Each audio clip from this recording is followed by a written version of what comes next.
Voilà, je déclare la séance ouverte.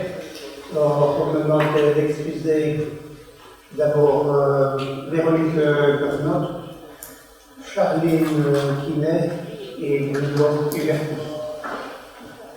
Et donc, d'après d'autres, ont pu nous rejoindre aujourd'hui soir. Est-ce que vous avez des remarques, des questions à formuler par rapport au dernier vidéo? Oui, ça va être une vidéo, je ne sais pas si je peux en regarder. On en parlera tout à l'heure. Oui. Bon.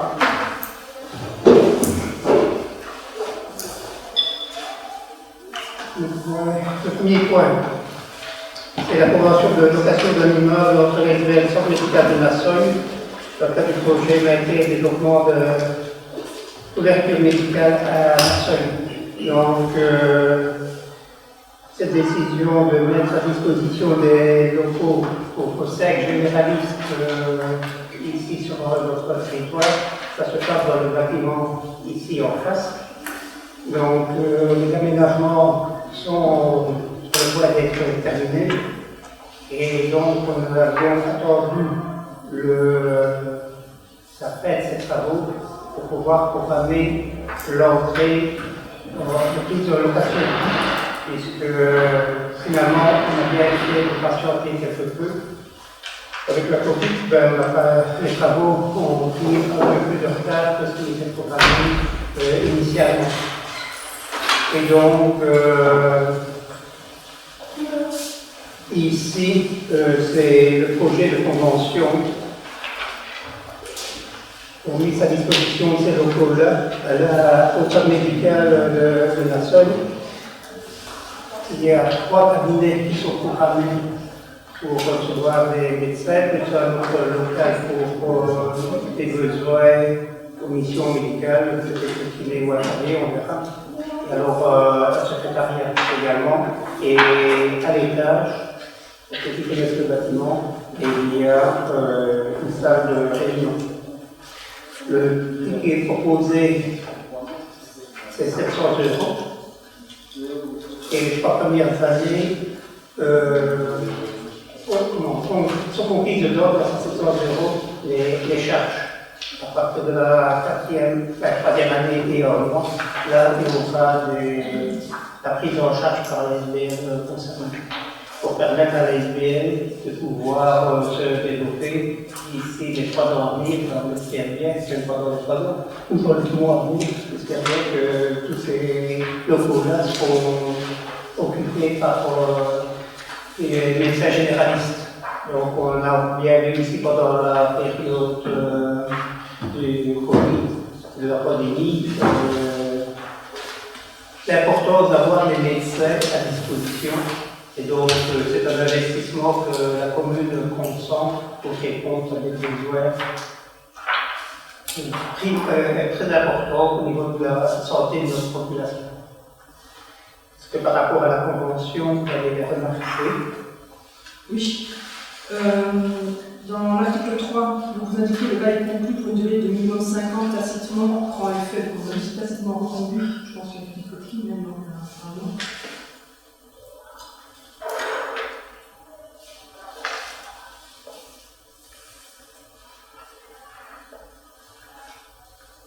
Effectivement.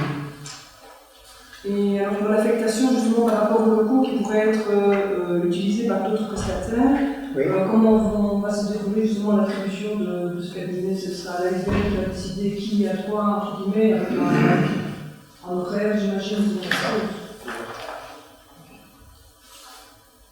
Nous sommes ici en point de convention avec la SBL. C'est eux qui gèrent la mise à disposition des Alors, il faut savoir que dans ce stade ici, pour les aménagements, on avait une aide au niveau de la province.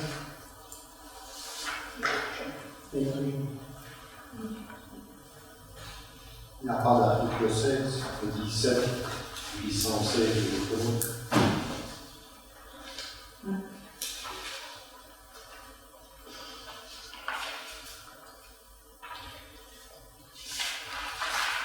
À moins qu'elle soit restée dans le PC, je ne le vois pas.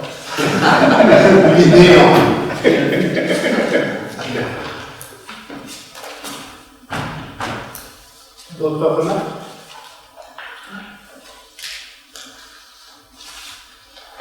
peut passer au vote? Oui. Oui. Oui. Oui. Oui. Oui. Oui. Oui. Oui. Oui. Oui. Oui.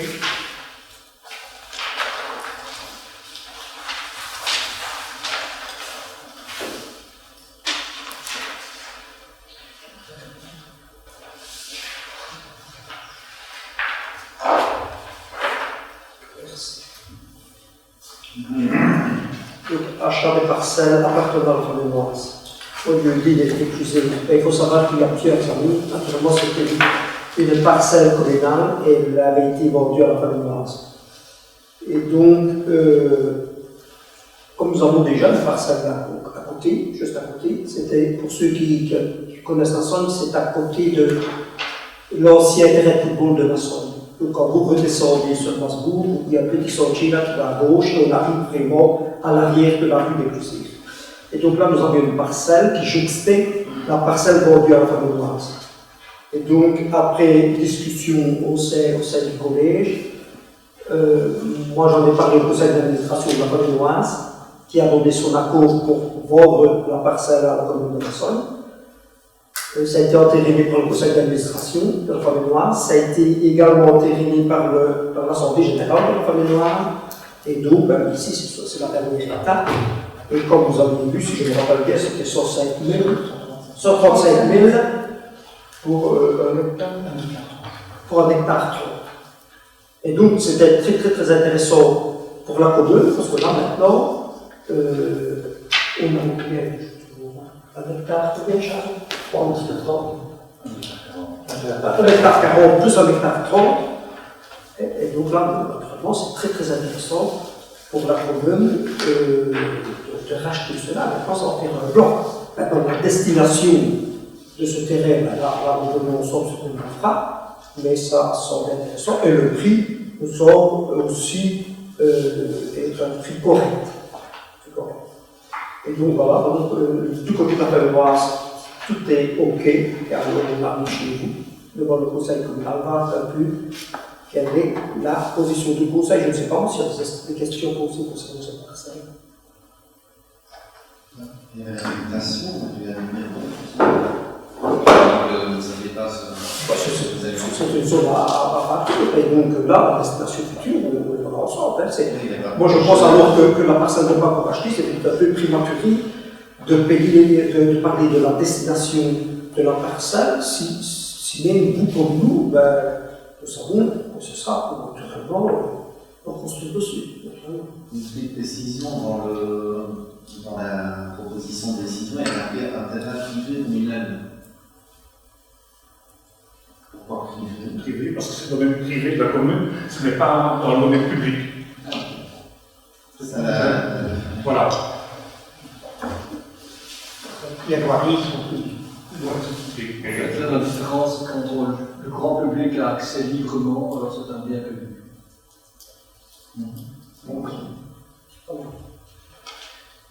oui, voilà.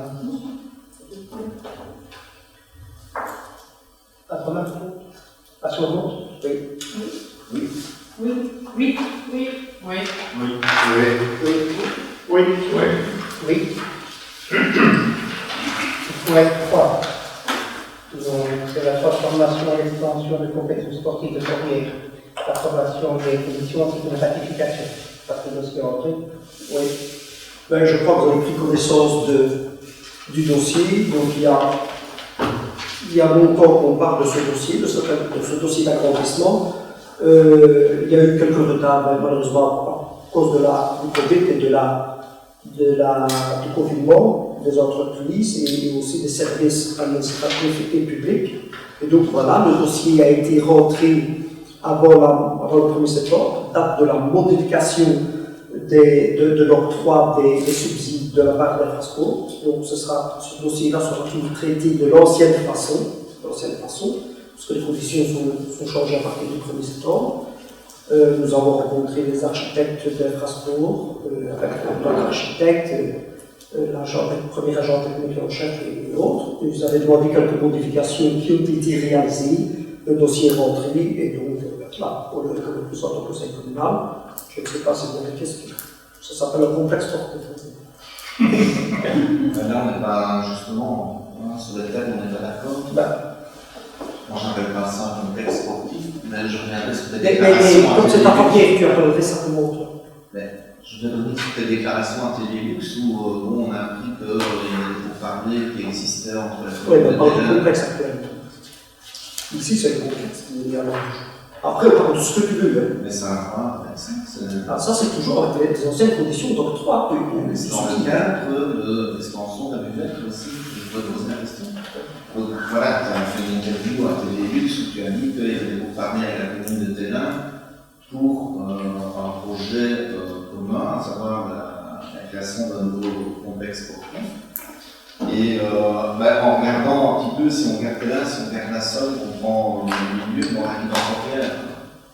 Et donc, voilà, même endroit pour construire le nouveau complexe sportif envisagé. Et donc, dans ce cadre-là, est-ce que les travaux d'aménagement de la plaine du football de Saint-Pierre sera un frein pour faire un éventuel futur complexe sportif à la Somme? Pas du tout, c'est tout à fait autre chose.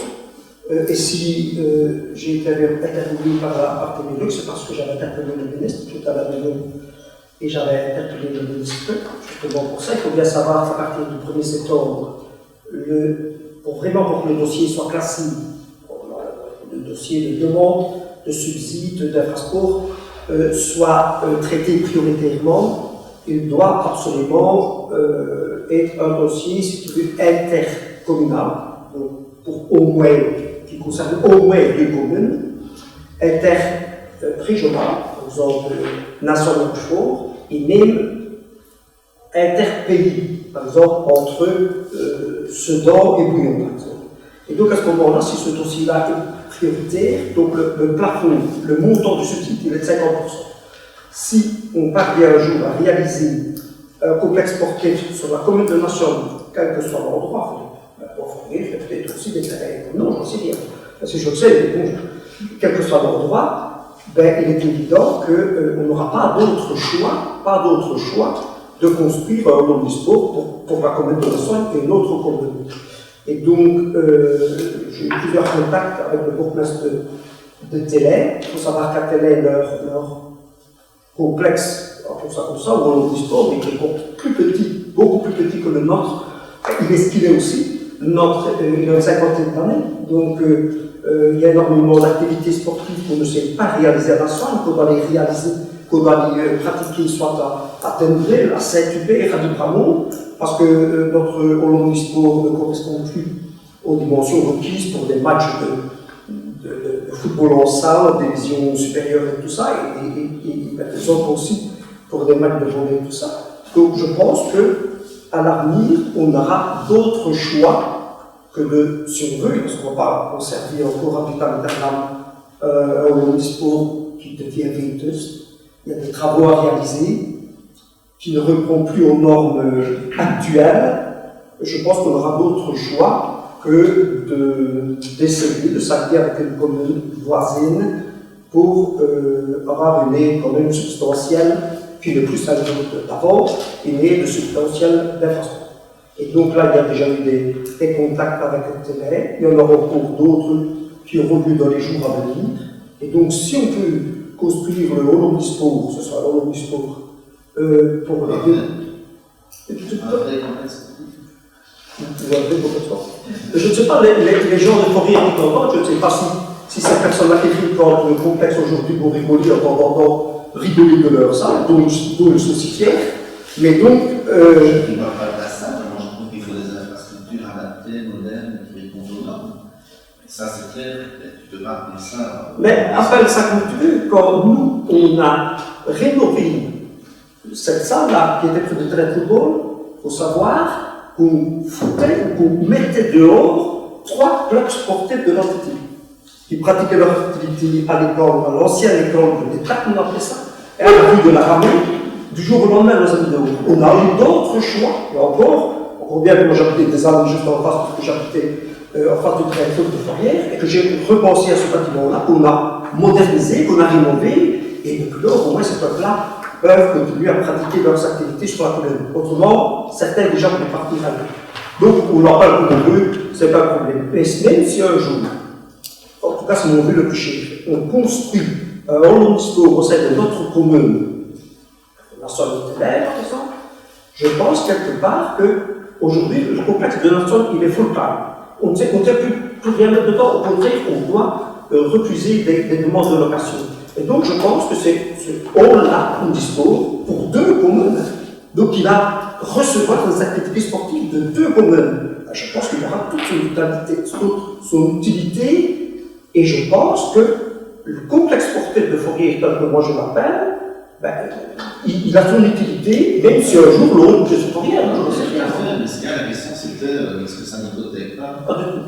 C'est une question, et on est d'accord qu'il y a un manque de salles pour les clubs, et qu'il faut trouver de nouvelles salles. Moi j'ai juste une question, pourquoi est-ce que vous êtes tourné vers la commune de Terrain avec Rochefort ou Marche, avec laquelle nous avons déjà pas mal de synergies Parce que je ne crois pas que Marche va de fameuse installation sportive. Et donc, il ne faut pas non plus, enfin, moi je me méfie ici parce que je sais qu'on est filmé, et ne pas parler, si on s'habille avec Marche, premièrement, pour voir s'il accepterait. Et d'un autre côté, je ne suis pas du tout certain qu'il nous laisserait le leadership en parlant de l'avenir d'un hall sportif pour nos 2 communes. D'ailleurs, ce sont 2 communes qui sont trop opposées, je ne parle pas ça, je parle en termes de population et en termes de sportifs fréquentant une salle de sport. Donc je pense quelque part que c'est un projet, avec toute l'amitié que j'ai pour les habitants de Marche, que c'est un projet qui capotera. Je pense que cet hiver, il y a tout nouveau hall sport. À Tenville, il y a un hall sport qui accueille les sportifs de Tenville, de Saint-Ouen et de Berton. Donc tout nouveau, magnifique, parce qu'on va parfois pratiquer des activités sportives là, parce que notre hall ne répond plus aux normes. Et je pense que Télé, si ça pouvait se faire, serait un choix un choix judicieux. La commune de Télé un peu plus que la nôtre, mais bien souvent, la sportive vient déjà sur le discours en ensemble, même si c'est faux. Je pense que cet hiver au ciel, Rochefort, on parle pour le moment du spectacle. Une question par rapport à l'lycée. À son vote? Oui. Oui. Oui. Oui. Oui. Oui. Oui. Oui. Oui. Point 4. Les charges pour la réparation de la toiture et le remplacement des corniches du presbytère de Massonne. C'est un dossier qui avait déjà été présenté il y a quelques mois ici au niveau du conseil communal. Et suite aux remarques qui avaient été formulées ici au niveau du conseil, je vais essayer demandé de vérifier certains points, entre autres la proposition qui a été faite, pourquoi pas rénover l'ensemble de la toiture et profiter de ce renouvellement pour qui était de l'isolation. Alors, le dossier est venu vers l'administration et entre autres auprès de notre éco-conseillère qui est allé sur place avec le responsable des travaux pour examiner le point de vue au niveau économie d'énergie. Et ce fait que le grenier est déjà isolé à l'heure actuelle. Donc, remplacer l'ensemble de la toiture qui n'est pas une nécessité en soi, puisqu'il faut remplacer les corniches, ça c'est certain, et il y a certains corps de la toiture qui sont tout à fait encore corrects, et il suffit, c'est un grand mot pour monter sur le toit, il faut remplacer certains recouvrements. Et donc, le dossier, après avoir été examiné au sein même de notre administration, revient dans le conseil communal. Il avait été présenté la première fois. Donc, il est proposé le remplacement des corniches et une intervention ponctuelle pour la réparation de la toiture. Y a-t-il des remarques par rapport à ceci? Oui, moi. Donc, en fait, il y a plusieurs aspects. On va dire, tiens, effectivement, autant de travaux, quel serait le coût si on fait un nouveau toit, en sachant qu'on n'avait aucune donnée au niveau des mètres carrés à remplacer et des mètres de corniche aussi. Donc ici, vous nous présentez le dossier, mais vous avez retiré l'annexe qui reprenait les travaux prévus, et vous n'avez toujours pas ajouté le nombre de mètres carrés qui avait à remplacer, le nombre de mètres courants qui avait pour les corniches. Or, c'était la demande du conseil communal. C'est pour ça que le dossier a été reporté. Mais c'était par rapport à l'intervention sur la toiture. Naturellement, c'est quand tu vas en quantité présumée. Donc, quand tu fais une intervention sur la toiture pour une réparation, tu peux avoir une première estimation du nombre de mètres carrés. Et au moment de l'intervention, il y a pour des corrections que des compléments de travaux à faire. Donc ici, comme pour toute intervention au niveau de toiture, on va pas comme il ne s'agit pas d'un renouvellement complet, on va travailler en fonction de ce que le maître d'œuvre pourra. Cette discussion-là, on l'a eu au mois de janvier, on disait qu'on ne sait pas si c'est un quart du toit, la moitié du toit, ou tout le toit.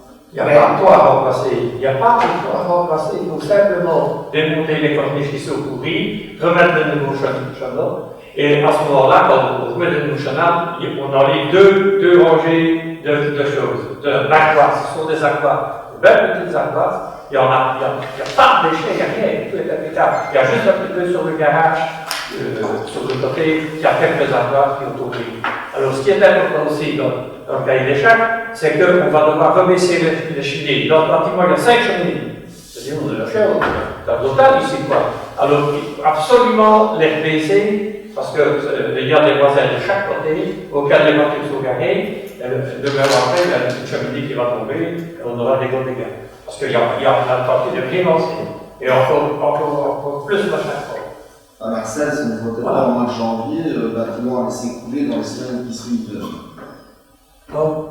Tu as dit, il faut absolument voter le dossier au mois de janvier, sinon le bâtiment allait s'écouler. Je sais pas de. Voilà 9 mois après. Les cheminées, on les a bloquées parce qu'il n'y avait pas de compliqué. Ce que tu nous as expliqué, c'est quand même pas compliqué de le mettre dans l'annexe, en disant, voilà, les 2 rangées à X mètres, ça fait un volume d'autant de X mètres carrés. Les chenaux il n'y a pas de mètres carrés, il y a des longueurs, mais ça sera en fonction des démontages. Vous savez, si la personne a pris prix, c'est combien de mètres carrés à remplacer. On est cette discussion dans le mois de janvier. Il n'y a pas de remise de prix. Jusqu'à présent, il n'y a rien qui est. Il y a une entreprise qui est sollicitée. À ce moment-là, on a une remise de prix au mètre carré. On a un crédit budgétaire. Il y a un crédit budgétaire qui était proposé pour ce marché-là. On est à peu près à 20 400 € hors TVA. Et ça veut dire qu'on lance l'appel, on lance le marché. Et en fonction des offres, les entreprises devront aller examiner le chantier sur place et font leur remise de prix en conséquence. Et s'il apparaît qu'on est trop bas dans notre crédit budgétaire par rapport à ce qui est indiqué ici dans notre cahier des charges, on devra revoir éventuellement l'étude de ce dossier-là. Dans l'estimation qui a été établie par notre service administratif, il n'y a aucune raison d'aller mettre en doute leurs compétences à ce niveau-là. Il n'y a pas d'entreprise qui est intervenue sur le point maintenant, c'est simplement au niveau de nos services que c'était fait, qui nous a indiqué là la somme à laquelle vous devriez pouvoir vous en sortir si vous voulez faire les travaux par entreprise. Il n'y a aucune volonté de mettre la compétence des services en jeu, mais nous on est ici pour surveiller et conseiller la gestion de la commune. Ouais. La fois dernière, au mois de janvier, il y a 12 conseillers qui ont demandé le report du dossier pour qu'on revienne avec le nombre de mètres carrés et le nombre de mètres courants. Je pense que la moindre des choses, c'est quand même de respecter ce que les conseillers ont demandé. C'était c'était un des éléments à prendre en compte, mais principalement c'était au niveau de l'isolation que cet élément-là n'avait pas été mis suffisamment en avant, et c'était pas, comme tu l'entends maintenant, uniquement la région des mètres carrés. Donc par rapport à l'isolation de ce bâtiment-là, visite sur place a fait qu'on a constaté qu'il n'y avait pas lieu d'intervenir au niveau de l'isolation puisqu'elle était déjà mise en place au niveau du grenier du bâtiment et que dès lors, avec le montant qui est stipulé ici, on demande au conseil communal de pouvoir faire un appel d'offres, sachant que nous autres, nous avons une estimation de des travaux qui sont, enfin, des crédits qui sont nécessaires pour faire ces travaux-là. Il y a quand même un gros manque de transparence. La fois dernière, j'ai posé la question, on me dit oui, l'isolation sera par le plancher. C'est ce que tu as répondu. Aujourd'hui, on nous dit elle est faite. Ben, l'isolation est par le plancher. Très bien, elle passerait par le plancher. Non, non, elle est faite. Donc, allez, je trouve que. Non, ça fait de propos. Mais, ça n'a pas été dit comme ça. Tu l'as peut-être compris comme ça, mais tu n'as pas bien compris ce qui a été dit. On a revisionné le film. Et c'est incroyable de ne pas avoir un dossier clair. Quand on ouvre propre pour avoir un mercado, vous revenez avec ça sans les autres. C'est un peu se moquer de penser. D'autres remarques? Je dans le sens de Philippe, parce qu'en fait, c'était qu'à la lecture du cahier des charges, on a l'impression qu'on parle d'envie, et derrière, c'est indiqué que le soumissionnaire établit son offre en français et complète le métier récapitulatif sur le modèle annexé au cahier des charges, que nous n'avons pas. Donc, on nous demande de signer un chèque en blanc, en fait, par rapport à ce cahier des charges. Parce que le métier n'est pas annexé. C'est pas un chèque en blanc, parce qu'il y a des crédits budgétaires. Si c'était. Si le budget est passé, on ne va pas mettre ça passé. C'est une charge qui a été présentée aujourd'hui. Il suffisait d'un peu de l'annexe, c'est tout ce qu'on peut faire. Si le budget est on doit faire passer un complément de budget, etc., par rapport à ce qu'est le chargement. Le marché ne sera pas attribué. Et on est avec 3000 petites propriétés par rapport aux propriétés qui sont ici. Parce qu'il y a un manque de transparence. Pas d'autres remarques? À son vote? Oui. Moi, je m'abstiens, je souhaite que la nomination soit planifiée dans le fait qu'il y a un manque l'abstention. Les travaux sont nécessaires, mais qu'il y a un manque de transparence dans la présentation du dossier et un non-respect de la décision du majeur. En cas d'abstention, je le demande. Erreur de ma part. Le métrie était avec dans le dossier, n'importe qui peut venir le voir, mais je ne l'ai pas scanné quand je l'aurais pu scanner le reste. Désolé. C'est exactement le même métrie, moi j'en dis, il n'a pas changé. Je continue le vote. Si tu regardes le bâtiment, il fait 12 mètres. Donc tu fais 12 mètres de chemin devant, 12 mètres de chemin derrière, tu as 24 mètres. Il suffit d'indiquer là, pour choisir mon casse. Allez, le vote est commencé, il y a plus de commentaires à faire et on continue. Oui, Oui. Oui. Oui.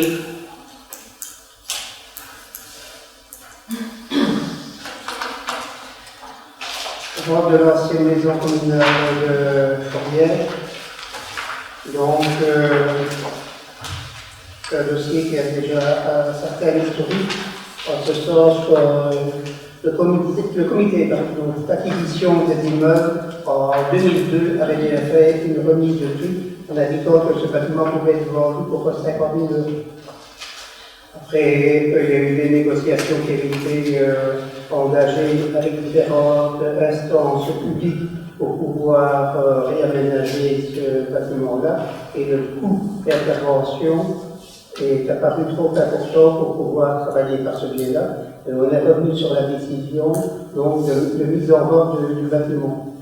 Et c'est ainsi qu'une étude notariale avait été désignée et avait indiqué en octobre 2019 que l'estimation qu'on pouvait s'attendre était de 85 000. Cette même étude est revenue avec une offre à l'heure actuelle de 70 000 € qui est présentée à l'heure actuelle à vos votes pour permettre la procédure de vote de ce bâtiment. Y a-t-il des remarques ou questions à ce propos? Donc c'est 70 000. Et quelle est l'estimation des frais de la mise en vente? Tout ce qui est publication. On était à plus de 200 000. Non. C'est l'acheteur qui a les frais. Est-ce qu'on a des frais quand c'est sur un site de transformation? C'est le notaire qui avait mis, non, il ne m'aurait pas de frais. C'est le seul notaire qui ne m'aurait pas de frais. Les autres m'ont des frais. une seule remarque par rapport à ça, parce qu'on se repose au dossier, parce qu'on pense que, enfin, on estime que c'est un bien qui était quand même l'ancienne maison communale de Forguères, et qu'il aurait dû être intégré dans un projet d'embellissement et de sécurisation de cette forêt. As-tu déjà eu le plaisir d'aller faire un tour dans la cave? Un casque, vaut mieux. Parce que quand tu regardes les travaux qu'il y a avec le dos, ça mérite pour moi le 2, le 100 plus. Donc moi je me suis déjà heureux d'avoir l'estimation qu'on a à l'heure actuelle. Franchement, ce bâtiment vaut à être détruit, 100 plus. Alors il faut se poser des questions sur ce qui va devenir. On est quand même en plein centre. T'as pas un mètre carré de terrain autour, hein. T'as rien. Quand les cartes sont une fois inondées, les véhicules un peu même. Inondés, mais pas. Et il est passé quand même pas beaucoup de temps. Tu vois, il n'y a pas de temps.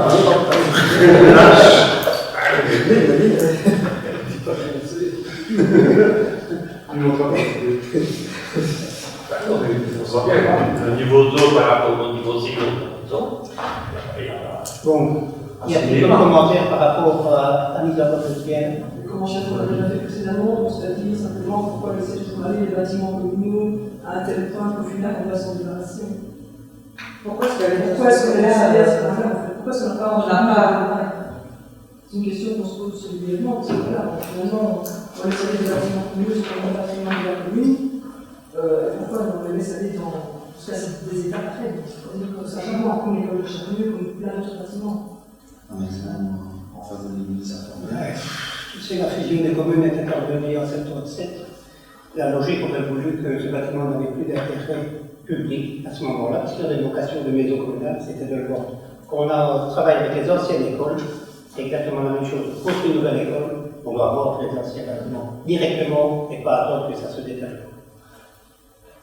C'est la faute des collègues ou des précédents. Peut-être précédents, mais bon, ça fait déjà quelques années que je suis là, donc c'est aussi ma faute.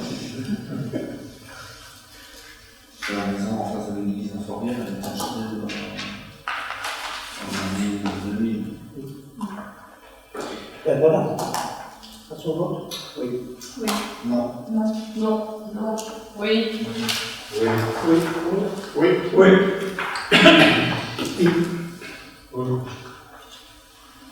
Donc il y a une proposition qui nous est venue d'Idélux Environnement pour le ramassage de la collecte des papiers et cartons. Donc on adopte la même position que les années précédentes, c'est-à-dire qu'il est proposé de ne pas souscrire à ce service-là. L'opportunité existe déjà au niveau du recyclage. Y a-t-il des questions par rapport à ceci? Moi, on aurait souhaité remettre ce service-là. Effectivement, on a pris la décision il y a quelques années d'arrêter le ramassage de papier et carton. Et après ça, on a reçu pas mal de remarques. Et des gens qui ne savent pas ce qu'ils doivent faire. Certains disent qu'on remue. Je ne sais pas ce qu'il y a vraiment. Et c'est quand même un service qui s'adresse aux personnes plus âgées, à une population qui est en constante augmentation.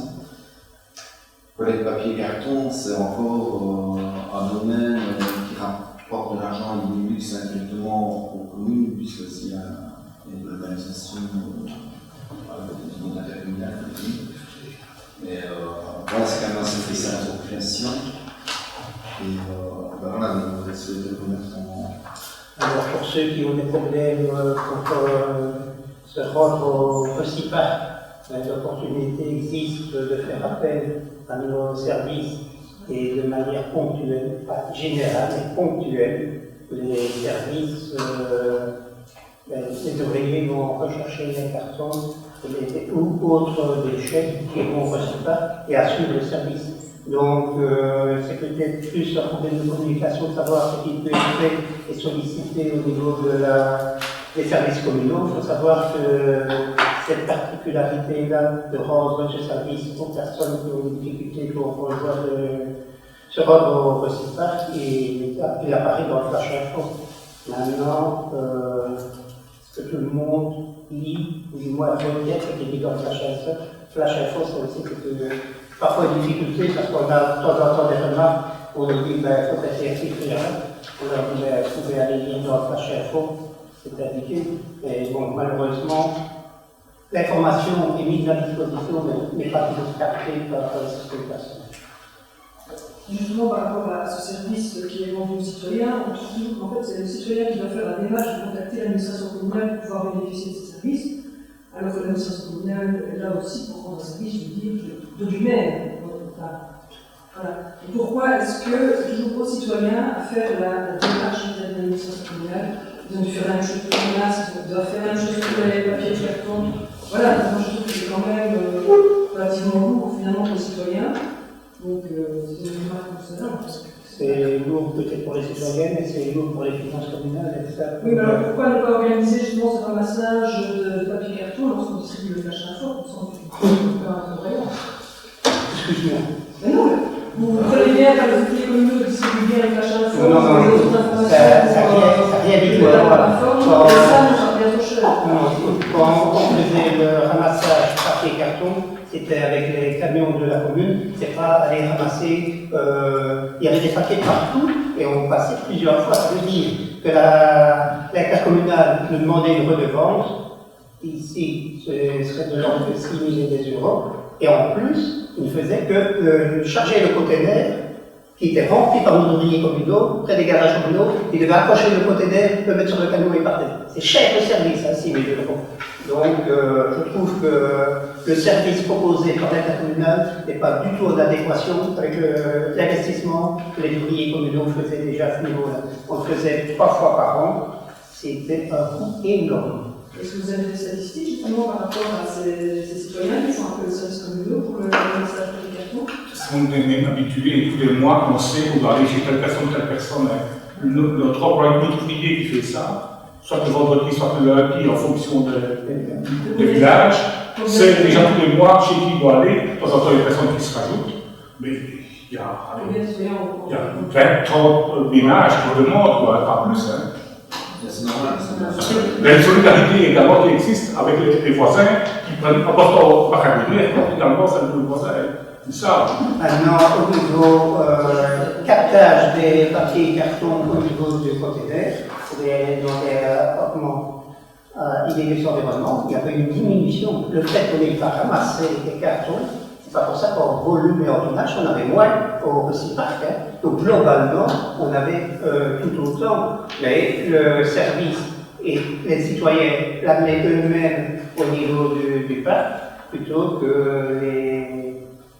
nos ouvriers communaux ramassaient. Bon, quand il pleuvait, c'était dégueulasse. Quand je parle de vous le dire,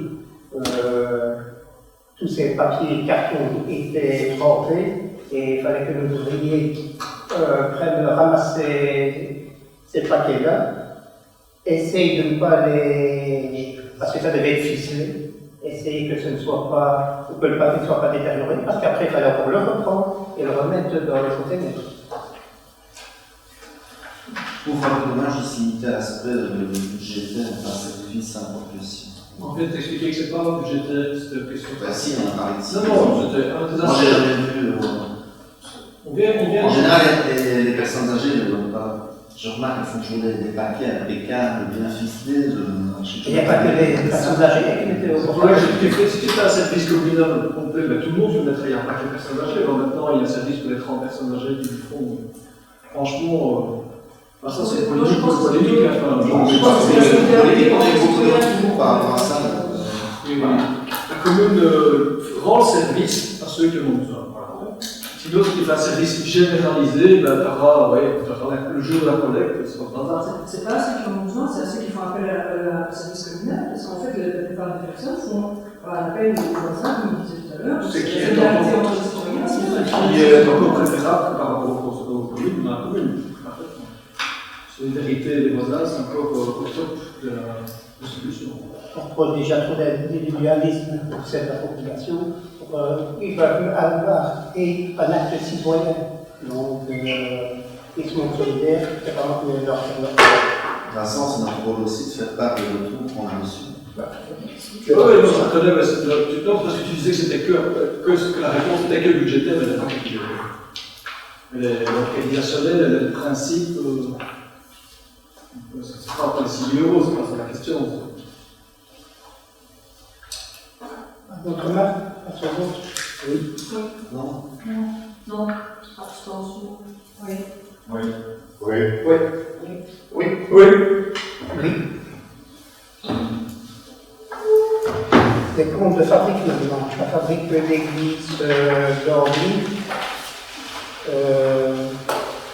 Je rappelle que c'est le conseil communal qui a la tutelle sur la fabrique d'église. Donc le résultat comptable se chiffre à 7143,18 € avec une intervention communale qui est de 8215,28 €. C'était visé par les services de notre administration et il y avait des remarques formulées par rapport à la présentation de ces comptes. Il y avait ce compte. Pas de remarques?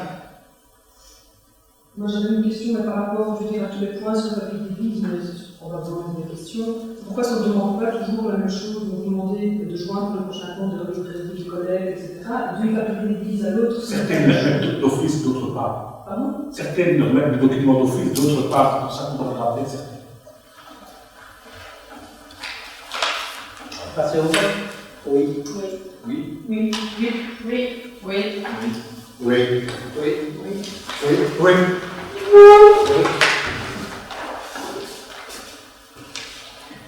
Donc, Jean-François sortir puisqu'il est membre du conseil de fabrique de Borne. Donc, le résultat comptable se chiffre à 16 178,12 € et l'intervention communale se chiffre à 11 410,14 €. Pas de remarque? Passe au vote? Oui. Oui. Oui. Oui. Oui. Oui. Oui. Oui. Oui. Oui. Oui. Et José qui sort, parce qu'il fait partie de la fabrique d'église de Fourrière, Jean-François Rente. On va pas se prendre dans l'opposition. Je fais partie de la fabrique d'église de Alors, pour la fabrique d'église de Fourrière, pardon, c'est 7893,25 comme résultat comptable, et l'intervention communale est de 18 316,70 €. Alors, remarque? Passe au vote. Oui. Oui. Oui. Oui. Oui. Oui. Oui. Oui. Oui. Oui. L'esternie. 6796,05 comme résultat comptable de l'intervention communale et de 1789,25 €. Il y a une erreur ici dans l'intervention communale. J'ai deux chiffres différents. Donc, dans les attendus, là, il est mis vu le montant d'intervention communale qui est de 7785, c'est 7789,25. Par contre, le tableau qui est en bas, c'est bon. Donc 1789,25 l'intervention communale. Passe au vote. Oui. Oui. Oui. Oui. Oui. Oui. Oui. Oui. Oui. Masbourg, le résultat comptable se chiffre à 10 054,91 € et l'intervention communale est de 0. Passe au vote. Oui. Oui. Oui. Oui. Oui. Oui. Oui. Oui. Oui. Oui.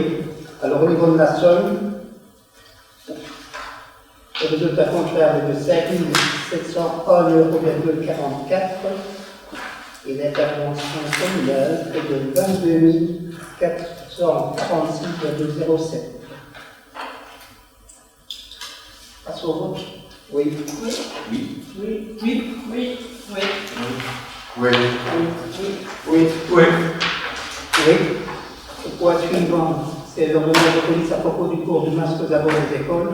Donc, sur les recommandations de la communauté française et du gouverneur provincial, il était demandé que le port du masque soit rendu obligatoire aux abords des écoles pendant les heures d'ouverture et surtout de fermeture des écoles, c'est-à-dire du lundi au vendredi de 7h30 à 9h et lundi, mardi, jeudi et vendredi de 15h à 16h30 et le mercredi de 11h45 à 12h30. Ça concerne donc toute personne âgée de 12 ans ou moins. C'est pour l'information. Moi j'ai quand même une question. Pourquoi l'ordonnance n'a pas été prise avant le 1er septembre? Parce que tu viens de prendre le 3 septembre, elle a été fait rétroactif au 1er septembre. Oui. Alors on a reçu l'information du gouverneur le 30 septembre. Le 31 pardon. Et alors, ici, au niveau de l'ordonnance, matériellement, le temps de pouvoir rédiger cette ordonnance, je me suis retrouvé à l'application de 3. Et tu nous as parlé au 3, mais il n'y a pas de c'était pour le premier, je veux dire, il n'y a personne qui était verbalisé, le 2 ou le 3, jusqu'à présent, à mon avis, il n'y a personne qui était à ce propos-là. Maintenant, d'une manière générale, pour la Covid au niveau de Massogne,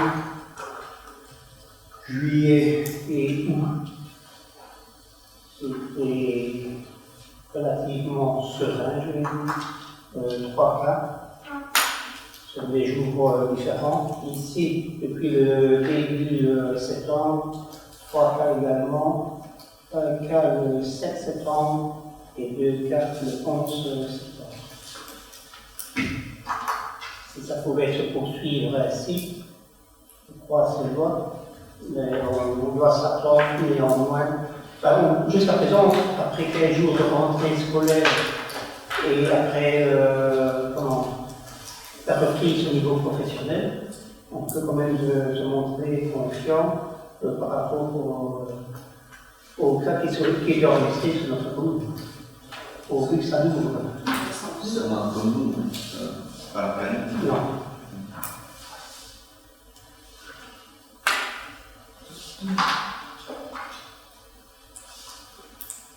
Alors, les communications. Donc, la délibération du 29 mai par laquelle le Conseil communal décide de bénéficier de l'octroi de congé parental pour commun aux statutaires a été approuvée par la tutelle. La délibération du 29 janvier 2020 par laquelle le Conseil décide de fixer les conditions d'engagement de 2 employés administratifs à mi-temps durée déterminée a été approuvée, donc à l'échelle des 4, a été approuvée par la tutelle. Alors, vous savez qu'on avait fait une motion commune, finalement, pour tout ce qui était l'enfouissement des déchets nucléaires. Donc, on a reçu un courrier du cabinet de la Première ministre qui indique que il y a accusé de réception de notre motion et que l'ONBRAF a proposé le principe du stockage géologique sur les territoires belges comme solution de gestion et destination finale de ces déchets. La consultation du public de cette proposition de politique nationale ainsi que sur le rapport sur les incidences environnementales qui l'accompagnent était faite conformément à la législation parce qu'il y a eu un problème par rapport à la publication de la période d'enquête. Les documents ont été disponibles tant en ligne que par courrier. Nous soulignons qu'il s'agit ici de la toute première étape de ce dossier que compte faire la Belgique de ces déchets. La proposition relative au plan concret, au lieu et au moment et à la manière dont cela se produira feront ultérieurement l'objet de décisions de consultation préalable étant prévues à chaque étape. Donc, la première réponse que nous avons reçue au niveau du fédéral, on a reçu une réponse également du gouvernement wallon. La motion de la commune de Nation concernant le stockage il était parvenu à retenir toute mon attention. Le gouvernement wallon a répondu à la consultation de l'ONBRAF qui n'a pu émettre un avis favorable sur le projet. Le plan et le rapport d'incidence environnementale présenté par l'ONBRAF horizon d'une série de paroles identifiées. Nous avons notamment regretté que les modalités d'adoption de la politique nationale des déchets nucléaires n'offrent aucune garantie de participation des entités fédérées ni des communes au fur et à mesure de décisions avec le spécifique des acteurs de premier plan. Donc ils avaient joué également la motion qu'ils avaient adressée à l'ONBRAF, et puis alors on a reçu un courrier de l'ONBRAF, la résolution de votre conseil sur l'avant-projet d'arrêté royal établissant le processus d'adoption de la politique nationale relative à la gestion à long terme des déchets radioactifs de haute activité ou de longue durée de vie et définissant la solution de gestion à long terme de ces déchets sur le rapport sur les incitations environnementales dans le cadre de la procédure CA, en vertu de la loi du 13 février 2006, nous est bien rappelé la technique de notre meilleure attention. Vous avez le bon nombre de points de vue et préoccupations formulées dans cette résolution et les prendront en considération comme le prévoit la loi du 13 février 2006 lors de l'élaboration de la proposition de politique nationale qui sera soumise au gouvernement fédéral dans le programme du 4e trimestre 2020. Nous permettons de rappeler ici que la politique nationale en question porte sur le principe d'une solution de gestion à long terme des déchets radioactifs et ne comporte à ce stade aucun élément de choix d'un site de mise en œuvre. Nous ne manquerons pas de retenir au courant de l'évolution de ce dossier. Alors, encore l'approbation de la tutelle par rapport à la modification budgétaire. Donc, vous êtes au courant que, sur décision du gouvernement wallon, les provinces doivent intervenir dans la participation financière au niveau des pompiers, donc de zones de secours. Cette information-là, on a fait l'information, on n'a pas encore donné lorsqu'on a fait la modification budgétaire. On avait donné comme instruction à l'administration. On sait que ça existe, mais on le fera à la prochaine modification budgétaire. Ici, quand la tutelle a examiné notre projet de modification, les chiffres étaient connus. Donc la tutelle a intégré directement cette modification-là. C'est ainsi que l'intervention au niveau pour les pompiers est en diminution de 71 792 €. Et donc, avec les autres quelques modifications qui ont été apportées, le résultat a été adapté en conséquence des remarques, de l'intégration principalement de cette donnée. Une autre décision, c'est celle de l'OED, qui est importante pour notre commune, c'est la décision de remplacement d'autorisation d'accueil en tant qu'MCAE de 15 places de l'autorisation de petite crèche pour 21 places. Ça concerne les bisounours à Bordeaux. Donc maintenant, à l'heure actuelle, la commune dispose de 2 crèches avec une capacité de 21 places chacune. La délibération du conseil que pédale pour ma forme a été approuvée par la tutelle. La délibérée du 9 juillet pour laquelle le conseil décide de fixer les conditions d'engagement curricultrices pour les crèches communales a été également approuvée. Alors, on a fait votre attention et une correction à apporter par rapport à une séance du 16 mars 2020. Le contrat bail des sites de télécommunications de la famille Mabour et Fourier. Donc c'est relatif aux antennes de GSM qui a sur le Carrefour et entre Mabour et FRI. Donc il y a une convention qui doit être passée dans nos têtes. Malheureusement, il y a une conflit qui s'est glissé dans le bien qui est situé à l'Esternie. La référence cadastrale est 1711B et pas 171B. Donc c'était l'information qu'il faut apporter cette correction-là par rapport à la dérivée pour pouvoir permettre la présentation, la signature des actes.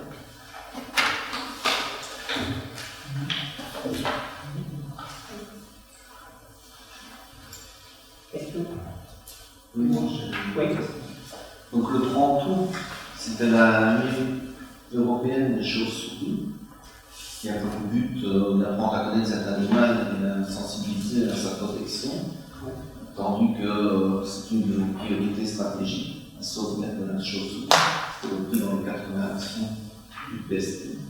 C'est pour savoir si vous aviez fait des activités à l'occasion de cet événement et de manière générale les mesures que vous avez prises. Je ne sais pas, c'est pas trop que je cherche. En arrière.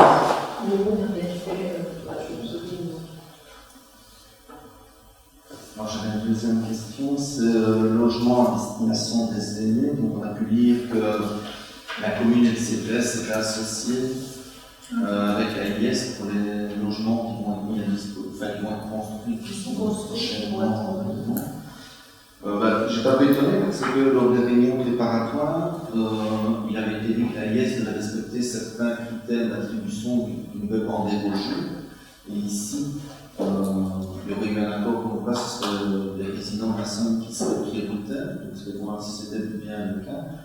s'il y avait d'autres interventions de la part de la commune et du CPS, que ce soit au niveau de l'idée, ou si nous avons lié dans le projet financièrement. Parce que là, je crois qu'il y a une certaine incompréhension de personnes. Et alors, j'étais également très étonné du courrier que vous avez adressé à tous les aînés, puisque dedans, il n'y a jamais référence à la commission des aînés. C'est comme cette commission-là que nous avons adressé par courrier. Donc, nous avons adressé un courrier en février 2018 pour dire qu'ils étaient demandeurs qu'on adhère à ce projet-là. Et ça, on retrouve une trace qu'on retrouve. Et alors, dans ce courrier également, il est possible de s'adresser à plusieurs membres du collège pour avoir des informations. Mais voilà, je ne sais pas si Marie-Alice et Marcel, si vous adhériez au projet ou pas, parce que votre nom n'est pas dedans. D'accord. D'abord, répondre à la première question, pas tout le temps. Mais donc, ce qui s'est passé, c'est que j'ai rencontré Stéphane Gérard à plusieurs reprises. Il m'a parlé de cette possibilité de mettre à disposition une partie des logements ici. Moi, j'avais tout de suite dit oui, parce que je savais que dans la commune, il fallait des logements. Et donc, c'est comme ça que ça a démarré. Après, au niveau du loyer, c'est eux qui ont fait la proposition du prix du loyer. Voilà. Maintenant, il y aura un comité d'attribution, comme pour tous les logements de la l'AIS, qui reprendront les chemins du logement, qui me paraissait normal, et les chemins des aînés en plus de membres, puisque ça s'adresse aux aînés. Alors, c'est bien réservé aux aînés de la commune de 60 ans. Voilà, je sais pas, d'autres. Voilà. Non, c'est pour voir. Voilà. Parce que ça posait problème, on avait une autre département. Et puis alors. Mais il a été dit dans une réunion que ce n'était pas possible de garantir que ce soit pour les résidents. Quand tu parles du Conseil des aînés, je n'ai pas repris sur le top 3, mais quelque part, je suis entendu. Parce que c'est vrai que depuis des années, et c'est tout à leur honneur, on les a rencontrés à plusieurs reprises, ils nous ont sensibilisés naturellement à l'avenir des aînés, puisqu'on dit même dessus que l'aîné qui est propriétaire de sa maison, qui malheureusement a des problèmes de mobilité, ou parce qu'il ne s'est plus resté seul, ou parce qu'il a des problèmes à rencontrer dans sa maison, l'AIS est tout à fait d'accord de louer le bien. Et ici, l'AIS. Ben oui, d'accord, enfin, ici, il y a deux logements rez-de-chaussée, il y a des autres. Ça s'arrête à côté d'un magasin, d'une maison de retraite. Le prix, ben, quand soit revenu, c'est le prix élevé. Parce que là, ce n'est pas une de loi, ce n'est pas propre à les revenus des personnes. Moi, je pense que les aînés ont entendu. Et c'est très bien, je vais te parler, parce que quand on dit que normalement, l'AIS, oui, d'habitude, on étudie les cas, parce que moi, je suis le président de la commune, du CPS. Maintenant, naturellement, on étudie les cas, et ici c'est un accord. Premièrement, c'est une volonté de Delzor, celui qui pose du bâtiment, qui a dit ok, ça c'est quand même social, c'est humain, moi je suis tout à fait d'accord de reprendre le bâtiment, et de les mettre, de les confier à l'AIS. Donc c'est comme ça qu'on est arrivé, mais c'est une demande des élèves. Et de toute façon. Je comprends le mettre en avant. Par rapport à la commission, on a répondu à une demande écrite qui venait d'eux déjà sur la précédente législature, et on a répondu à leur demande. Donc à partir de là, je ne vois pas où se situe le problème. De plus, tu dis que quand la commission des aînés se réunit, José, en tant qu'échevin des aînés, et moi maintenant en tant que président des CPS, à chaque fois, on va aussi à leur réunion. Oui, mais c'est pas ça, c'est le courrier qui est adressé à tout le monde. Ça fait un peu de propagande. Non, on a repris. D'ailleurs, tu dis toi-même qu'on n'a pas repris tout le monde. Non, on a repris que le 3%. Par rapport à nous, non. Ouais, 4, mais je trouve qu'il y a une commission qui s'est mise en place, ils ont travaillé énormément sur le projet, parce qu'ils ont fait des groupes de travail, ils ont fait des études, ils ont fait des déplacements. Voilà, je crois que Thibaut a fait attention en disant qu'ils étaient derrière le projet, ça aurait été une belle comme j'ai fait la même remarque pour une autre idée de projet, où on a invité à cette année-là. Je crois que le moment aux citoyens de s'investir, de participer à la réunion, de consacrer du temps, de la réflexion. La moindre des choses, c'est de l'harmoniser aussi. Mais voilà, Nous, c'est d'en tenir compte et d'essayer d'avancer.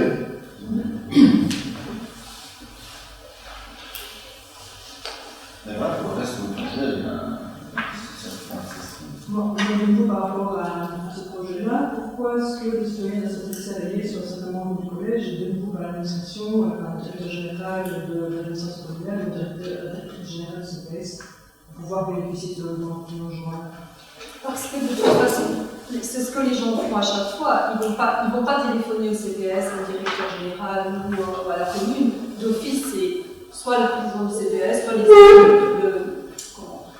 les chevals des aînés qui est interpellé, ou du logement. Voilà pourquoi on a repris ça, c'est tout. Il n'y avait pas d'autre. Dans le flash info, c'est l'administration. Oui, mais bon, si de toute façon, Ça c'est a pas oublié qu'il y a arrive à la l'administration de la liesse, donc il n'y avait pas de cohérence entre le courrier que les aînés ont reçu. De toute façon, ce qui se passe, c'est que sur le site internet de la commune de la liesse, on ne sait que de l'administration communale. quelque part, il y a des aînés qui ont appelé directement la liesse, hein. Il y a des aînés qui sont passés par nous, il y a des aînés qui sont passés par la liesse, il y a des aînés qui ont téléphoné à la directrice générale du CPS. Je pense qu'il faut que vous soyez cohérent dans votre communication. Soit la liesse avec l'administration communale et le collège, soit c'est là, soit c'est l'autre. Voilà. Mais quel que soit l'interlocuteur, c'est de questionner.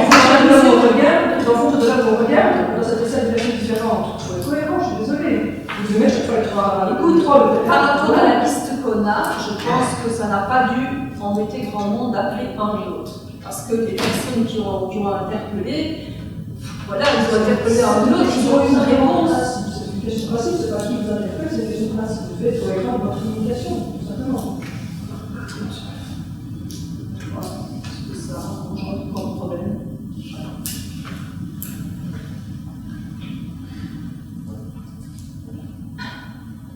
Une question. Donc la Wallonie va financer des projets locaux destinés à développer le recours au vélo comme moyen de déplacement utilitaire. Et alors, il y a un taux d'intervention qui est de 80% avec un maximum de 150 000 € pour une commune comme la Somme. Donc c'est pour voir comment on est au niveau des étapes pour l'élaboration du dossier, en sachant que celui-ci est déposé pour plus tard. La première étape, tu l'as vu, parce qu'il y a eu deux fois, c'est qu'à plusieurs reprises, j'ai rencontré des vélocistes. Et donc, on a mis en place une collaboration entre certains vélocistes des villes limitrophes, voisines, pour pouvoir octroyer une ristourne, une achat aux clients qui achètent le vélo. Donc, quelque part, ça, je pense que c'est quelque chose de pas mal. Parce qu'un vélo électrique, maintenant, il ne faut plus, un bon vélo électrique, il ne faut plus de 3 000 €. Si tu as 10% dessus, contre un vélo. Et donc, ça, c'est la première étape. C'est la première étape. Qui ne coûtera rien aux citoyens, je le rappelle. Parce que moi, je regarde toujours qui paye. Parce que c'est très très bien d'acheter des vélos, mais c'est trop bien, quelque part, qui paye. On a parlé tout à l'heure de certaines primes. C'est quand il va commune, oui, c'est provincial, c'est le contribuable qui va de sa poche. Et c'est souvent le contribuable qui paye, qui reçoit le loyer.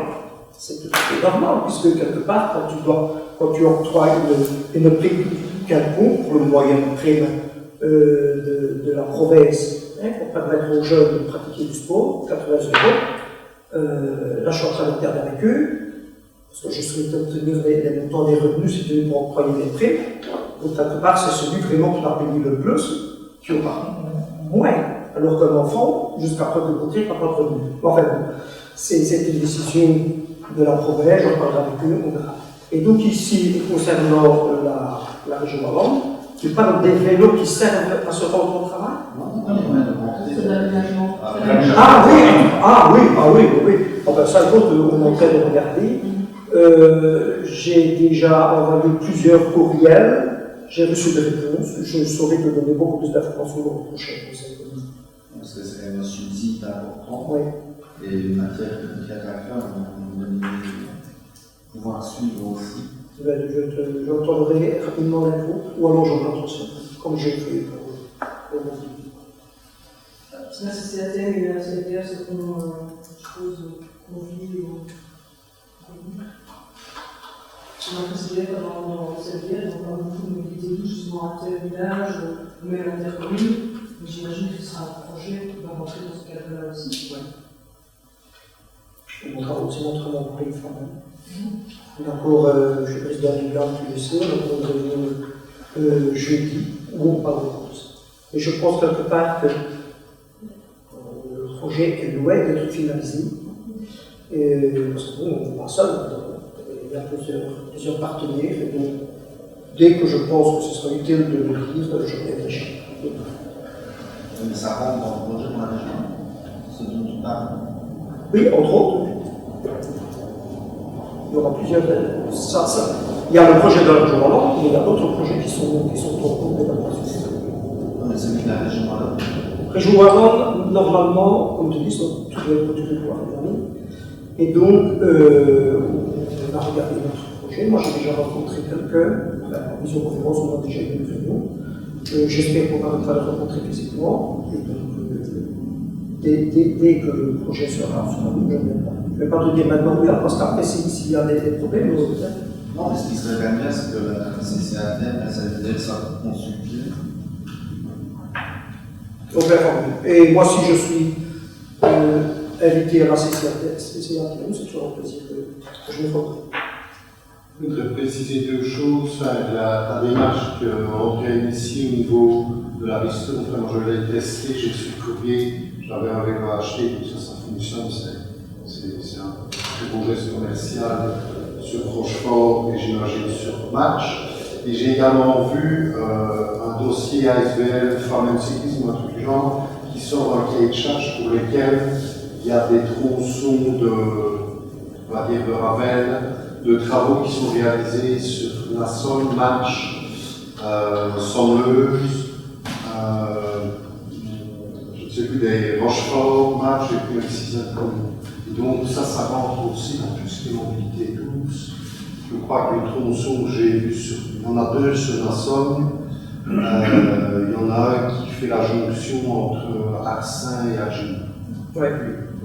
Des Ardennais, le chemin des Ardennais, puis un autre chemin aussi. Ben, moi, je voudrais aussi encore autrement saluer le geste de l'IOCES, parce que le problème, c'est quelque chose qui c'est une partie de la guerre. Mais c'est pas le lancement. Les deux vélos électriques vont bien. Ça n'arrête pas. Ça n'arrête pas. Ça, c'est vraiment, ça n'arrête pas. On va mieux racheter une troisième partie, parce que il y a parfois que le vélo t'appelle rentrer, il doit repartir. C'est vrai, il y a beaucoup de. Nous avons eu beaucoup de touristes parce que quand les personnes sont parties à l'étranger, mais pour le moment, il y a aussi deux vélos, des vélos pour des adolescents de 12-13 ans et de 14-15 ans qui sont à la commune. Et donc là, on va avoir un petit peu le temps d'allocation, tout ça, parce que comme par le traitement, et ça, on reviendra ici aussi au moment où.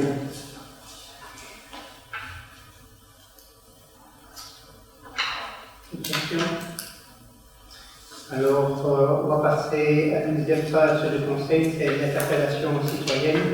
Donc, il y a eu deux interpellations. Je rappelle un peu ce qu'est l'interpellation citoyenne et dans quel contexte cela se fait et se déroule. L'interpellation se fait sur un sujet d'ordre général, pas de sujet particulier sur un point qui a été examiné par le Conseil ou qui évoque des personnes précises. L'exposé se fait dans une dizaine de minutes, maximum. Il y a une réponse du collège, puis après, l'interpellant peut revenir une fois, mais il n'y a pas de débat au sein du Conseil. Donc, personne d'autre, les deux interpellants peuvent prendre la parole, et donc les réponses ici du collège concernant les interpellations qui sont formulées. Voilà.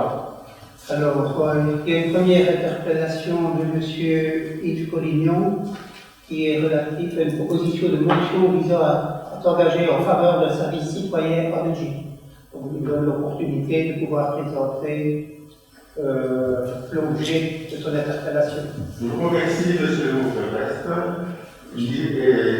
le collège échevinal et mesdames, messieurs de conseillers communaux, des gouvernements Excusez-moi, c'est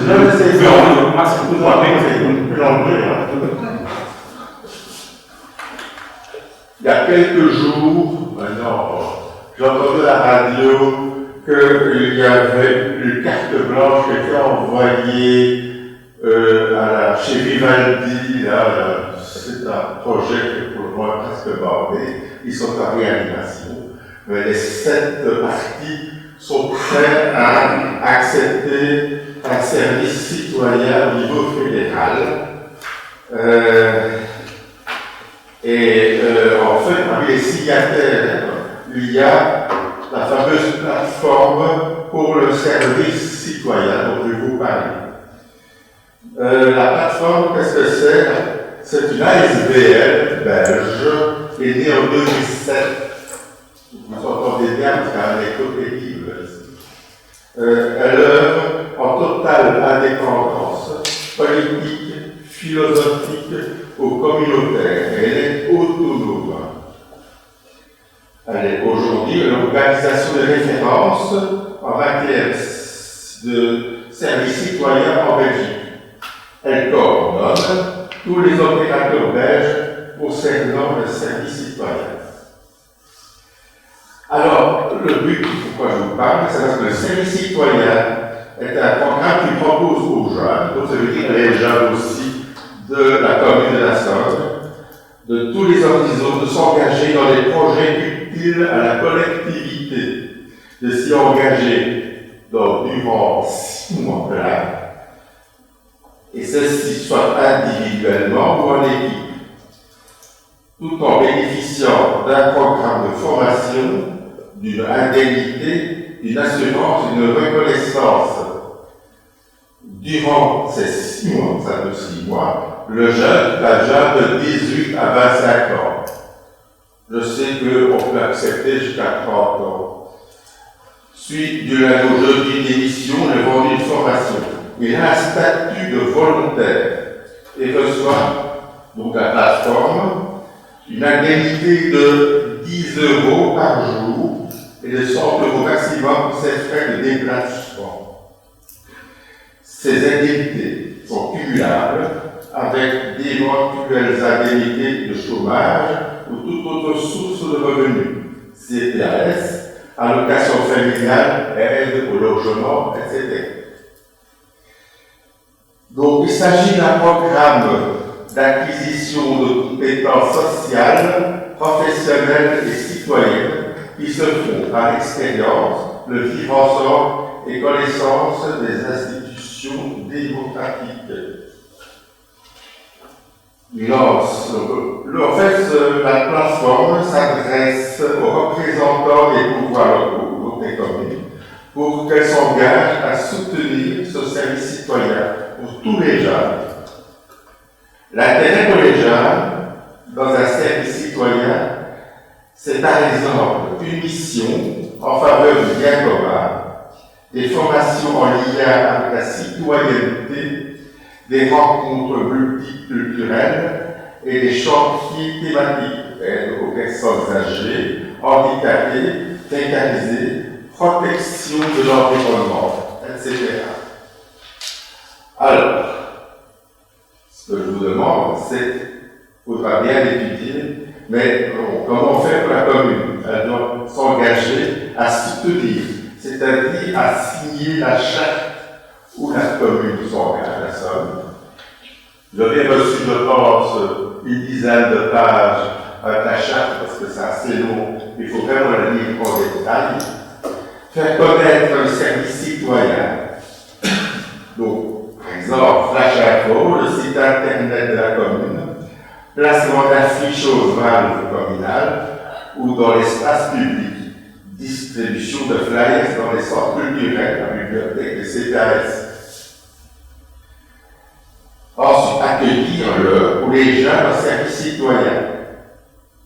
Proposer par exemple une mission au sein des services communaux et le crèche communal, un plan communal de développement de la nature et céréales, une bibliothèque, un centre culturel, etc., etc.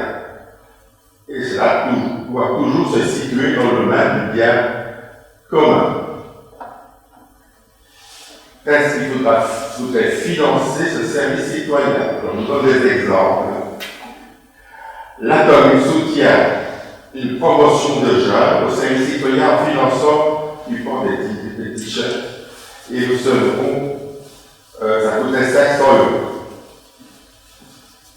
€. En contrepartie, la plateforme offre une visibilité sur leur site à la commune en tant que partenaire financier, logo, mention de soutien à la commune et une publication de soutien communal sur leurs réseaux sociaux. Ou bien, par exemple, la commune finance un chantier collectif sur les groupes de 25 jeunes, donc ce n'est pas seulement les jeunes de la Somme, mais ce sont des groupes de la Belgique. Location de bus, prêt de matériel, ou financer un brevet de complément du premier secours de la Croix-Rouge. Là, ça doit coûter plus 500 €. Ou bien, alors là, la commune finance la participation d'un jeune au service citoyen durant 6 mois, ou 6 000 €. Donc, la question que moi je vous pose, est-ce que, après, vous avez le temps d'examiner, je pense, le sujet, la commune serait intéressée à s'engager à signer cette charte? Alors, tout le monde ensemble. Je pense que tout le monde a bien compris ce qui a été dit, j'ai des échos. Donc, ici, nous avons reçu effectivement, on pourra oublier ce matin, de l'ASBL qui propose de venir faire une présentation au niveau du collège ou du conseil. Ça s'est adressé au collège. Depuis janvier 2019, de nombreuses communes ont décidé de s'engager en faveur d'un développement de services citoyens pour les jeunes en Belgique. Lors de nos rencontres avec les échevins et groupements de Wallonie, Bruxelles et Flandre, nous avons pu constater la quasi-unanimité du soutien et de l'enthousiasme d'un tel projet de mobilisation de la jeunesse générée chez nos élus. Le service citoyen est un programme ouvert tout au long de l'année à tous les jeunes entre 18 et 25 ans, sans exception, qu'importe le niveau d'études, la formation ou d'expérience. Le service citoyen propose aux jeunes de s'engager durant 6 mois à temps plein afin d'accomplir des projets solidaires, environnement et éco-personnes, accès à la culture, comme monsieur vient de l'indiquer, de suivre diverses formations en groupe, relever de premier soin à la Croix-Rouge et consommation, communication interculturalité et bien d'autres, et de participer à des chantiers collectifs avec d'autres jeunes. Donc l'ASBL propose de nous contacter afin de solliciter un rendez-vous en vue de venir présenter en détail le programme du service citoyen tel qu'il se développe en Belgique, ainsi que les différentes façons dont les communes peuvent soutenir le projet. Nous proposons en effet de collaborer au développement local du service citoyen au sein de votre commune en soutenant symboliquement le projet à travers la signature d'une charte et en mettant en place des actions d'information ainsi qu'en implantant des partenariats au niveau local. Le soutien des communes n'a jamais été aussi important qu'aujourd'hui. En effet, le service citoyen est un tournant de ce développement dans notre pays. À cet égard, vous pourrez lire dans notre carte d'horloge publiée dans la presse de ce mercredi, 16 septembre, dans le but d'appeler la future coalition fédérale à inscrire le service citoyen dans l'accord du gouvernement. Je vous remercie d'ores et déjà pour votre temps et le soutien que vous avez accordé à ce projet. Donc, c'est aujourd'hui à 13h38 que nous avons reçu ce mail de l'ASBL. Au niveau de la commune, il y a une commission de la jeunesse qui existe. Avant d'aller plus en avant par rapport à cette présentation-là, c'est qu'on confie cette proposition-là à cette même commission de la jeunesse pour avoir leur ressenti et avoir leurs besoins d'informations complémentaires. Et en fonction de ce que cette commission de la jeunesse aura comme ressenti, on fera venir le représentant de la SBL. Si c'est une nécessité, on souscrira directement à la charte. Mais puisque l'offre de service ici de présentation est faite, probablement qu'on ira dans la présentation par les personnes mandatées par la SBL.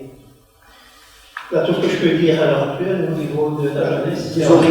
Ça dans ses attributions. On va venir rapidement au Conseil des jeunes, parce que moi, socialement, je pense qu'on est tous ici, on en a parlé plusieurs reprises. C'est un magnifique projet, c'est un projet citoyen.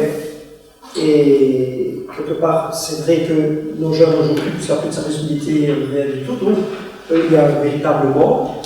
Et ici, il y a une solidarité intergénérationnelle et tout. Je pense que, je ne sais pas quelle sera la réponse naturellement du fédéral, mais c'est un projet qui pour nous a de l'avenir. Donc, c'est un très très beau projet. Donc, très prochainement, je réunirai le conseil des jeunes et nous en parlerons plus tard. Merci, je vous remercie. Et encore une autre explique par rapport à cette demande qui est remontée déjà au mois de mars, les commissions ont fait qu'on n'avait pas pu vous donner l'occasion de vous présenter par avant. Voilà. La deuxième interpellation citoyenne émane de Monique Elias concernant l'organisation d'un débat citoyen à propos du devenir de l'agriculture. Je lui laisse la parole. Monsieur le bourgmestre, messieurs, mesdames et chefs, messieurs, mesdames du conseil communal, en tant qu'habitante du village d'Ambly, j'ai été personnellement interpellée par l'enquête publique qui évoquait entre autres la construction d'un poulailler de 39 600 poulets de chair et qui se clôturerait le 5 juin 2020. Sachant que plusieurs poulaillers industriels situés à Ambly et Arsens sont en activité, j'ai consulté la motion approuvée par le conseil communal de Nassogne en séance du 1er octobre 2019, initiée par le groupement On n'est pas des pilons et intitulée motion visant à demander au collège communal de refuser toute demande d'implantation de projets gros consommateurs d'eau incluant les extensions agricoles d'élevage de type industriel sur le territoire communal. Sachant qu'une commission consultative locale de la gestion de l'agriculture, CCLGA, a été mise sur pied, nous espérons que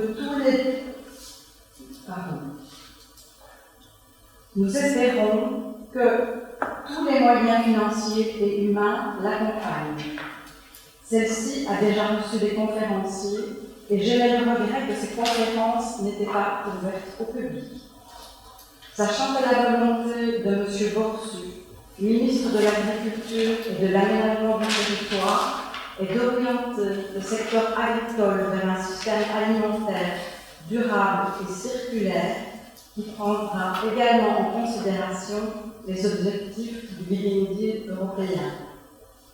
Les enjeux essentiels de ce Green Deal sont de la ferme à la table, concevoir un système alimentaire juste, sain et respectueux de l'environnement, préserver et établir les écosystèmes et la biodiversité.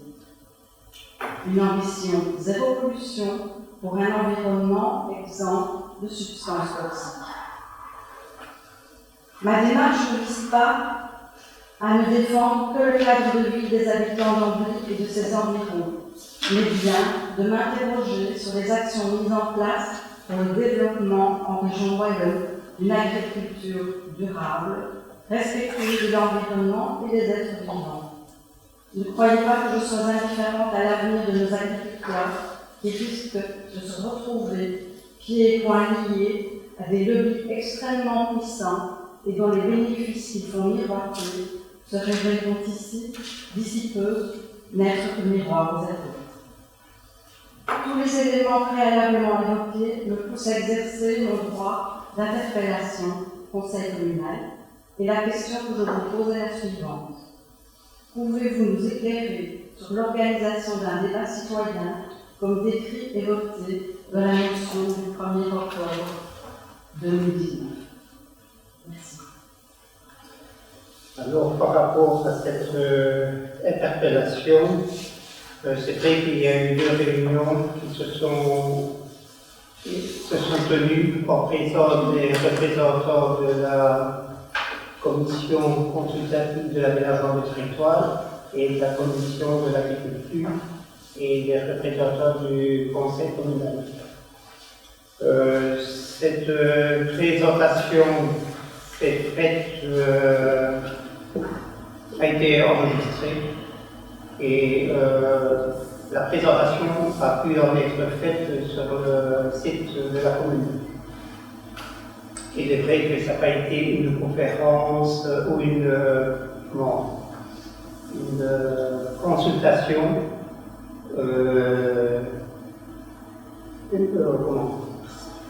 citoyenne comme vous l'auriez souhaité.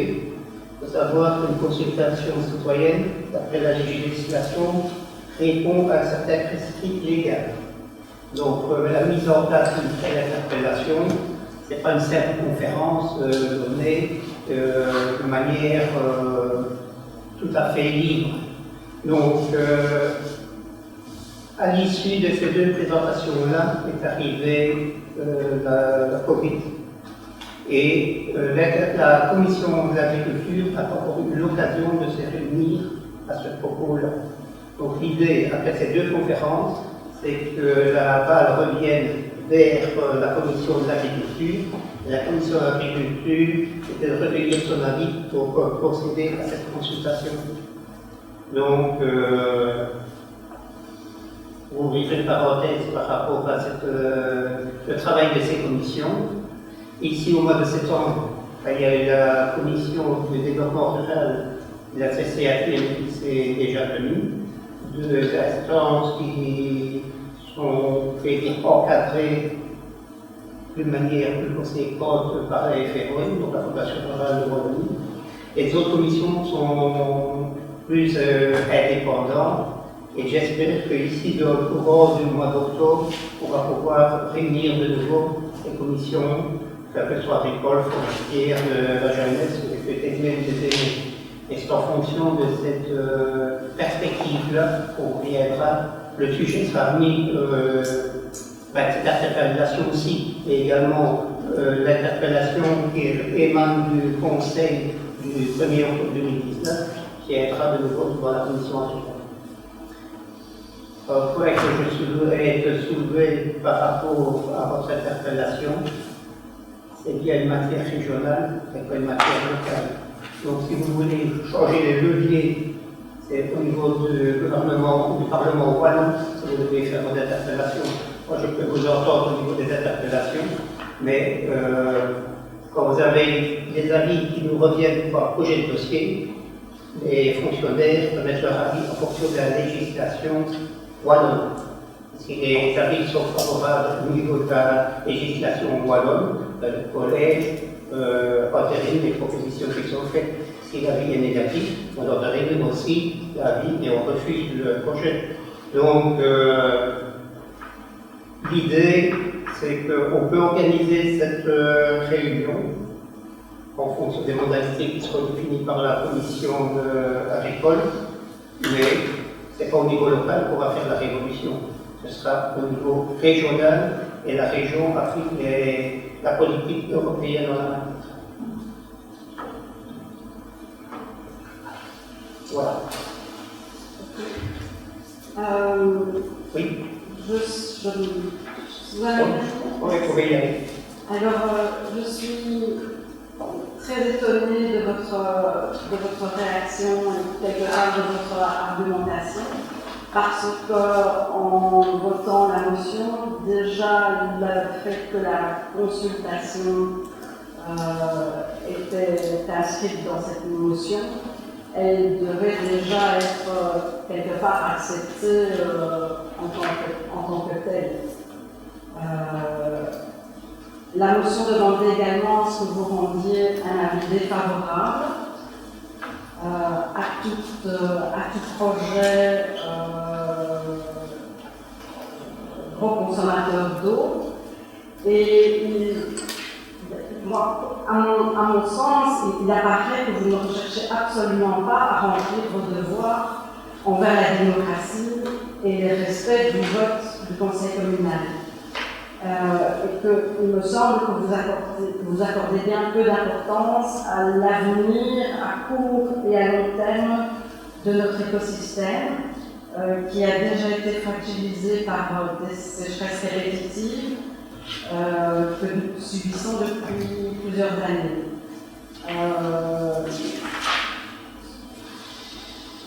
En acceptant ces gros projets, notamment consommateurs d'eau, nous serons indéniablement impactés par l'effet cumulatif de différentes incidences apportées par ce type d'exploitation en matière de gestion de l'eau, de charroi, d'émanation d'ammoniac, de gestion de l'azote. Et donc, c'est pourquoi le collectif On est Agriculteurs a introduit un recours largement argumenté auprès du ministre de tutelle des pouvoirs locaux au sujet du détournement de cette notion. Alors, cette précision, ici, il y a une commission de cours qui existe pour ces projets-là. Le débat ne va pas se faire ici, au niveau du conseil communal. Ce n'est pas l'endroit pour commencer à argumenter du point de vue des uns et des autres éventuellement. En plus, le promoteur du projet n'est quand même pas là non plus. Donc, l'argumentation sera développée devant les instances ad hoc et ce ne sera pas ici au niveau du conseil communal que cela se fera. Maintenant, la motion, elle dit bien émettre un avis qui est favorable. Entre un avis défavorable et une prise de décision et une nuance, il est opportun que vous ayez conscience par rapport à ce qui a été établi par le collège. Voilà. C'est terminé à ce niveau-là, puisqu'il y a la proposition, le droit de réponse, la réponse ou le commentaire du collège, une deuxième interpellation possible, et puis éventuellement une réponse du collège. Donc l'interpellation, réglementairement, est cadenassée, elle est terminée.